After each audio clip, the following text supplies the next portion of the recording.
Voilà, nous sommes pour le dernier jour maintenant ici au gîte Les Glycines à Saint-Sulpice. On est juste à côté de Beauvais, dans l'Oise. Pour cette dernière émission, eh bien, on la termine avec celui qui était là pour la première, Jean-Luc, notre hôte, voilà, qui Merci. Nous reçoit dans cette magnifique demeure. Alors, aujourd'hui, nous ne reparlerons pas de ton établissement, on en a parlé déjà lundi, mais j'aimerais que l'on parle plutôt du Gîte de France dans l'Oise, hein, puisque tu es administrateur. Comment ça se passe pour devenir en fait un Gîte de France ? En fait, c'est simple. À partir du moment où on ouvre une chambre d'hôte, on a la possibilité de se faire labelliser. Il y a plusieurs labels qui existent, dont celui de Gîte de France. Le label Gîte de France est celui qui est le mieux connu, qui est le plus représentatif. Et puis, se faire référencer par Gîte de France, c'est aussi avoir des subventions possibles pour rénover ces chambres. Parce qu'on n'a pas forcément que des établissements qui ont des chambres déjà toutes belles et toutes faites. Il y a souvent des rénovations, des constructions à faire.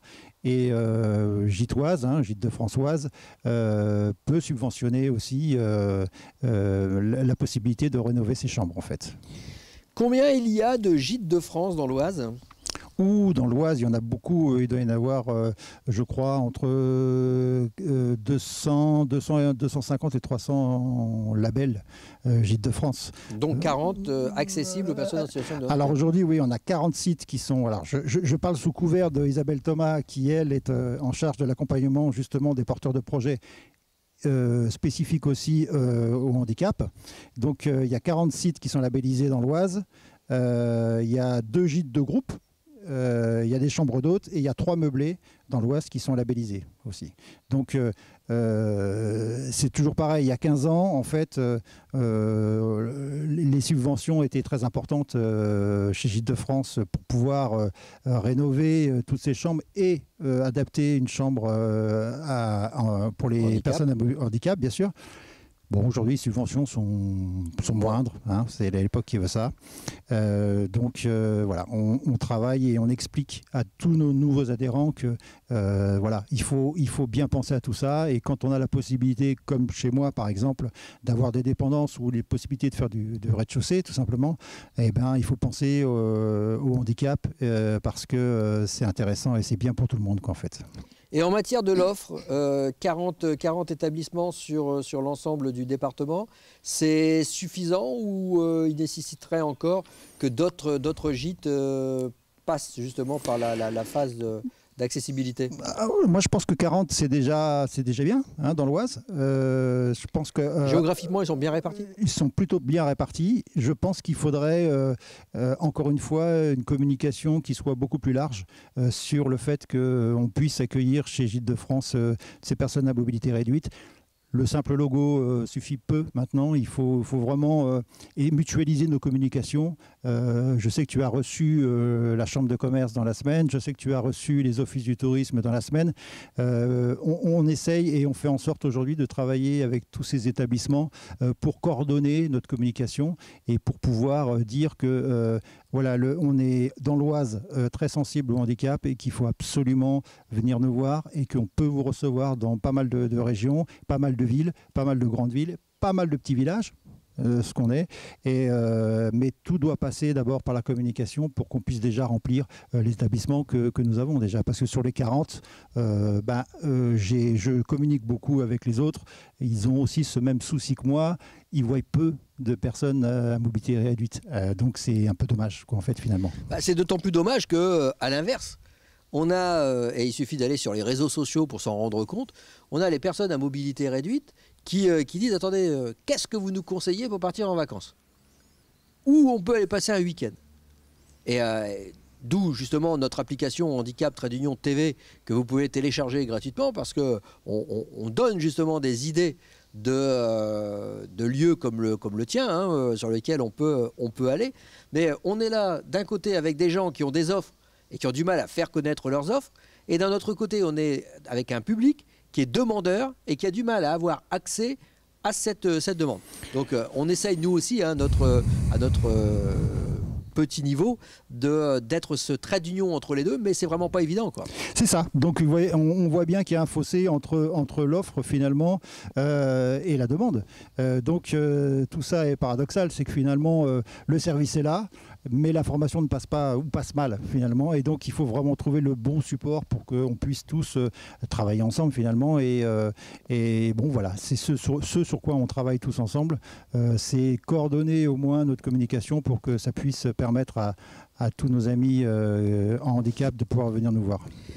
Alors, les établissements qui sont labellisés tourisme et handicap, ça passe par un cahier des charges. On leur demande quoi exactement et comment ça se passe? Il y a des visites qui sont faites, il y a des contrôles, il y a des audits. Voilà, tout à fait. Donc Isabelle Thomas, en fait, vient dans un premier temps avec voir l'endroit où on souhaite ouvrir une chambre à mobilité réduite. Et ensuite, elle arrive avec un catalogue qui est très épais et qui nous dit, voilà, il faut que le toilette soit décalé comme ça, il faut qu'il soit à telle hauteur, il faut que la douche soit comme ça, il faut que ce soit comme ça. Donc c'est assez...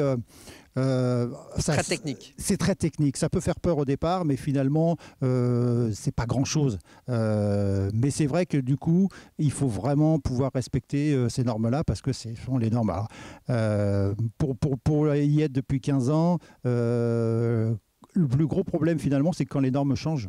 Parce que quand on vous dit que finalement, il faut décaler le toilette de 5 cm, une fois qu'il est fait et posé, c'est compliqué, quoi, en fait.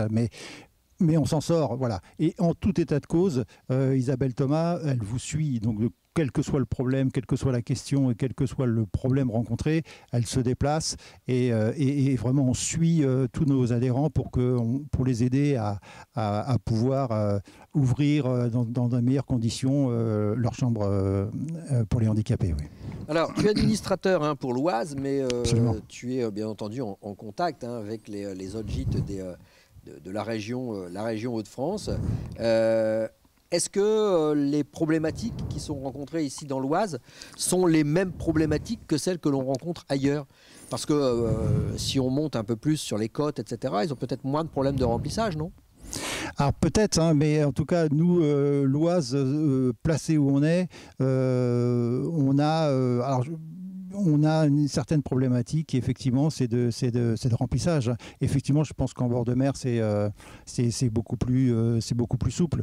Mais on est en contact avec toutes les régions et globalement, bon, bien sûr, des régions s'en sortent mieux, trouvent beaucoup plus de clientèle que d'autres, mais la problématique de la communication reste entière et c'est vraiment dommage que ce soit que cette partie communication qui sature et qui oublie qu'on soit là, quoi, en fait, tout simplement. Hein. Déjà, ce qui est un point positif, c'est d'avoir déjà mis le doigt sur le problème. Aujourd'hui, on sait que l'offre est là, la demande est là également, et c'est juste aujourd'hui un problème de communication entre la demande et l'offre. C'est ça. Donc maintenant que le problème en fait a été décelé, il reste plus qu'à le régler. C'est ça, voilà. Et c'est pas le plus simple finalement, parce que il faut qu'on puisse trouver le bon support, que nos amis à mobilité réduite puissent consulter, où il faut que ça ressorte régulièrement. Je sais que tu as fait une application qui est très renseignée, et donc ça c'est important aussi. Voilà, il faut diffuser au maximum toutes ces informations pour que ça devienne un réflexe et qu'on soit visible finalement souvent, quoi, en fait. Ce qui est valable dans l'Oise, c'est valable sur le plan national, c'est-à-dire que c'est la mentalité également du conseil d'administration d'un point de vue national de s'ouvrir au handicap. Oui, tout à fait. En fait, on n'a jamais perdu l'esprit de pouvoir faire en sorte que chaque établissement puisse avoir un accès aux handicapés. Après, c'est les configurations, c'est les aménagements. Pour des chambres d'hôtes, par exemple, le principe de la chambre d'hôte, c'est chez l'habitant. Donc, si vous avez dans la maison principale un escalier, on ne va pas vous faire casser votre escalier parce que vous devez avoir un accès. Mais en tout cas, la politique, c'est effectivement de développer au maximum, en jouant avec les réticences, en jouant avec les interrogations, parce qu'on en est encore et toujours là. Alors justement, je rebondis là-dessus, mais c'est quoi la différence entre un gîte et une chambre d'hôte? Alors un gîte, c'est un endroit qu'on loue comme une maison. Donc un gîte, vous faites votre repas, vous amenez votre linge de lit, vous amenez votre petit déjeuner, vous faites votre petit déjeuner, vous faites tout, vous amenez tout. C'est comme une location de vacances en fait, hein. Vous amenez tout ce qu'il faut. Et la chambre d'hôte, nous on propose en fait le petit déjeuner qu'on offre avec la chambre, avec la nuitée. Et on propose pour les repas, c'est la table d'hôte, ce qu'on appelle la table d'hôte. C'est-à-dire qu'on propose à nos invités, à nos clients, le dîner. Donc on fait le dîner. Et vous mangez avec eux ? Ça arrive, mais... Parce qu'au démarrage, c'est un peu le principe de la maison d'hôte, c'est de partager en fait le moment de vie avec des gens de passage. C'est ça. Donc ça nous arrive. Alors nous, nos cuisines sont à l'opposé de la salle de dîner, donc c'est un peu plus compliqué. Donc souvent, on fait l'apéritif avec eux et on boit le café avec eux à la fin. Mais souvent, comme on a des repas qui sont multiples, c'est-à-dire il y a 8-10 personnes, nous, on essaye de faire monter la mayonnaise entre les personnes. Et puis, une fois qu'ils sont partis, ils n'ont vraiment plus besoin de nous parce qu'ils sont comme des fous dans la salle. Hein, donc, il n'y a pas de souci. Mais là, on est, par exemple, sur un site avec 5 chambres. Donc, ça veut dire qu'on peut, hors, bien entendu, mariage, etc., mais on va se retrouver avec 5 personnes ou 5 couples qui ne se connaissent absolument pas. Ça crée justement des liens sociaux. Absolument. Chose qu'on peut-être pas retrouver dans un hôtel, à part si tu les retrouves au bar. Voilà, mais encore faut-il avoir la démarche d'aller vers eux. Que là, on n'a pas le choix. C'est une grande table, une tablée, et puis et donc ils sont tous ensemble. Mais on a des anecdotes fantastiques. On a des gens qui venaient tous les deux de la même région pour s'apercevoir qu'ils venaient de la même région, qu'ils venaient de la même ville. Ah, mais non, du même village. Ah, mais de la même rue. Et donc ils se sont retrouvés ici, ils habitaient tous les deux dans la même rue dans le nord, et ils se rencontrent ici, quoi. Donc c'est assez formidable, quoi, en fait. Voilà. Et donc comme il y a des Belges, on a des Français, on a des Anglais, donc voilà, il y a des tablés où c'est juste la folie, quoi. On termine au café et puis on reste jusqu'à des 2h du matin à raconter à refaire le monde. Exactement, et c'est fantastique. Mais en fait, les établissements, les gîtes, les maisons d'hôtes, maisons d'hôtes surtout encore comme les vôtres, c'est un peu le Facebook des temps modernes alors. Exactement en fait. Hein, donc, on revient à des valeurs de contact humain plutôt que discuter avec les gens virtuellement sur des réseaux sociaux. Là, on se retrouve dans un cadre agréable avec des gens qu'on ne connaît pas, en créant des liens avec des gens qu'on ne connaît pas. Exactement.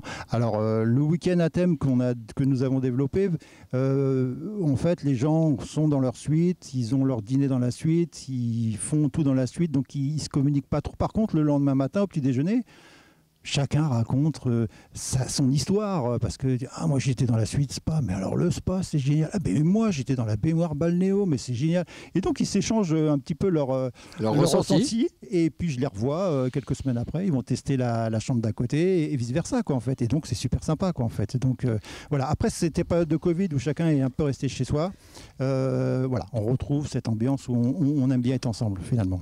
Et le retour justement des clients, c'est-à-dire que au démarrage ce sont des gens qui viennent par curiosité parce qu'ils ont trouvé le site sur internet ou voilà.